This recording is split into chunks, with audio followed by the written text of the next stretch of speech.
आज भारत ने अचानक कुछ ऐसा कर दिया है कि उसके दुश्मन देशों की नींद उड़ गई है। दुनिया हैरान है कि भारत आखिर इतनी तेजी से आगे कैसे बढ़ रहा है। अगर हम भारत के पुराने इतिहास को देखें तो जो आंकड़े आज सामने आ रहे हैं वे खुद चौंकाने वाले हैं। कहा जाता है कि जब भारत को सोने की चिड़िया कहा जाता था तब भी भारत की आर्थिक ताकत वैसी नहीं थी जैसी आज दिखाई दे रही है।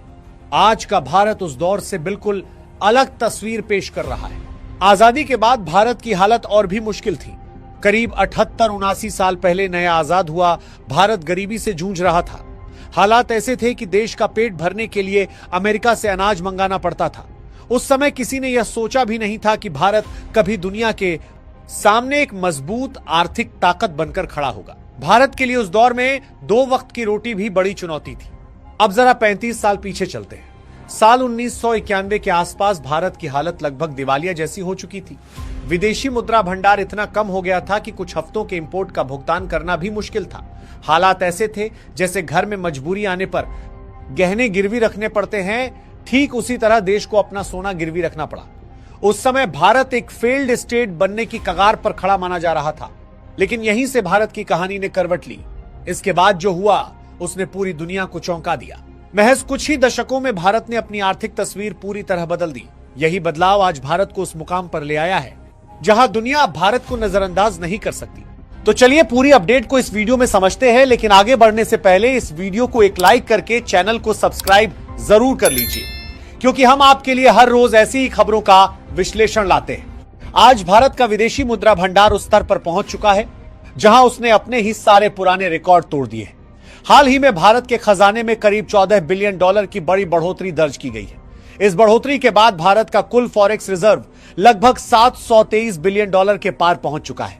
यह आंकड़ा सिर्फ आजादी के बाद का ही नहीं बल्कि आजादी से पहले के किसी भी दौर से कहीं ज्यादा बड़ा है।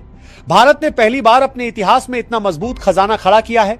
अगर हम पिछले रिकॉर्ड पर नजर डालें तो इससे पहले भारत का सबसे ऊंचा फॉरेक्स रिजर्व लेवल $704.9 बिलियन था। यह स्तर भारत ने सितंबर 2024 में हासिल किया था। उस वक्त भी इसे एक बड़ी उपलब्धि माना जा रहा था, लेकिन अब भारत ने उस आंकड़े को काफी पीछे छोड़ दिया है और नया इतिहास रच दिया है। यह साफ दिखाता है कि भारत की आर्थिक ताकत लगातार मजबूत हो रही है।